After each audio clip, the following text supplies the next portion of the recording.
मुजफ्फरपुर विधानसभा क्षेत्र के शहरी इलाके में वार्ड 20 के पार्षद एवं निर्दलीय प्रत्याशी संजय केजरीवाल ने मंगलवार को घर घर जाकर जनता से मुलाकात की। उन्होंने विकास को अपना मुख्य एजेंडा बताते हुए स्थानीय समस्याओं, सड़क, जल जमाव और सफाई के अस्थायी समाधान का भरोसा दिया। संजय केजरीवाल ने कहा कि शहर में अब बदलाव की जरूरत है। जनता अब जाग चुकी है।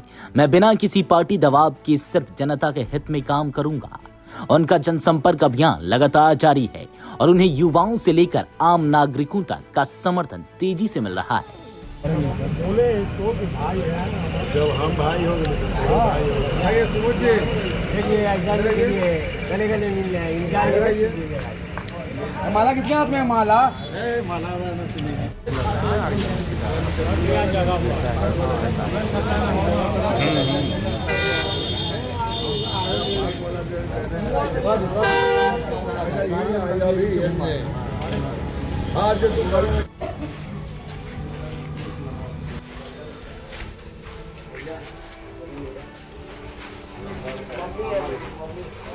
मंडी से आगे बढ़िए,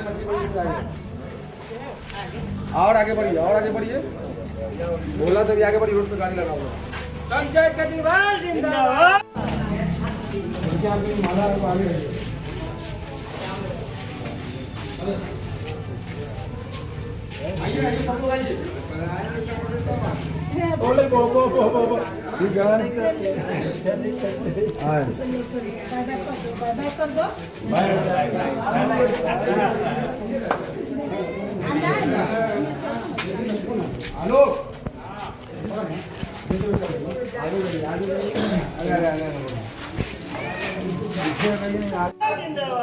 गैस चूल्हा छाप जिंदाबाद।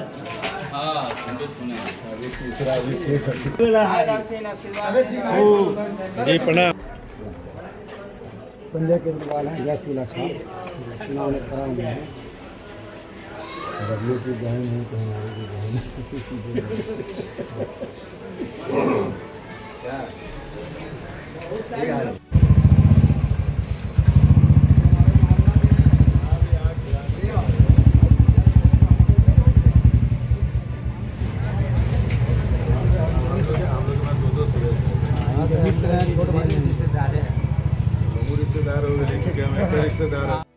जन समर्थन कैसा मिल रहा है तो आप देख लीजिए, लोगों का प्यार किस रूप में है ये आप इन लोगों से पूछिए तो बताएंगे आपको। बदलाव दिखेगा इस बात चुनाव? मुझे तो लग रहा है बदलाव हो चुका है।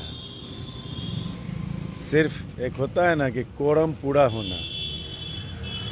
मुझे जो विश्वास है वो यहाँ से है, यहाँ से नहीं। क्या एजेंडा रहेगा मुद्दा? पहला हमने तो 11 शपथ पत्र के माध्यम से दे ही दिया। एक ही एजेंडा रहेगा कि इस बार हर हाल में नेता का विकास अब नहीं होगा, अब जनता का विकास होगा। बीमार मुजफ्फरपुर को स्वस्थ मुजफ्फरपुर बनाना है। विधायक वैसा होना चाहिए जो 24 घंटा अपनी सेवा के लिए तत्पर हो, या न कि कोरोना का बीमारी का बहाना बना के घर में पड़ल हैं, डॉक्टर मना कर दिए हुए। वो तो बोल रहे हैं कि इसमें दमी नहीं, मजे नहीं आ रहा है चुनाव में। भाई देखिए, रावण बहुत बड़े बुद्धिमान भी कहलाए, बहुत शक्तिशाली भी कहलाए, लेकिन अहंकार ले डूबा था। यह भी कटु सत्य है, सारी दुनिया जानती है।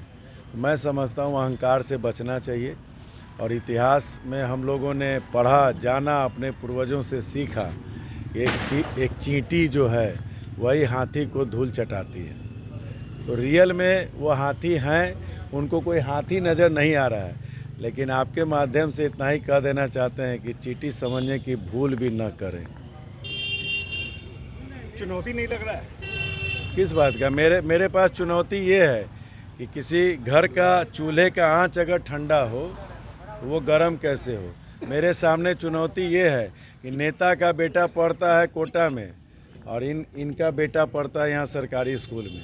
मेरे सामने चुनौती ये है कि नेता का इलाज मेदांता पारस में होता है, इनका इलाज सदर अस्पताल में भी नहीं होता है। मेरी चुनौती ये है कि नेता के बेटा को नौकरी मिल जाती है, नहीं तो विधायकी तो मिलना तय है जनता के द्वारा। और इनके बच्चे ट्रेन में ठूस के जाते हैं और ट्रेन में ठूस के आते हैं 10-12-15 हज़ार की नौकरी करने के लिए। मेरे पास चुनौती ये है कि यहाँ के किसानों को सिर्फ खाने वाली खेती रह गई है, कमाने वाली खेती नहीं रह गई है। मेरे पास चुनौती ये है कि इनके पास पहुँचना चाहिए, उसमें जनप्रतिनिधि नाकाम है। मेरे पास चुनौती ये मेरे सामने ये है कि सिर्फ किसी के यहाँ जाके किसी के श्राद्ध क्रम में या बेटी की शादी में खड़े हो जाना ही नेता का काम नहीं है। नेता का काम यह भी है कि तुम्हारे घर में अगर तुम्हारी माँ का या पिताजी की तबीयत खराब है तो उसका इलाज हुआ कि नहीं हुआ। तुम प्राइवेट में करा रहे हो तो कितना नाक का कील बिका, कितना मंगलसूत्र बिका, इसकी भी जानकारी होनी चाहिए। तो चुनौतियाँ आप समझ सकते हैं कि एक के पास चुनौती है अपने आप को बनाने की, मेरे पास चुनौती है कि इनके समस्याओं को दूर करने की।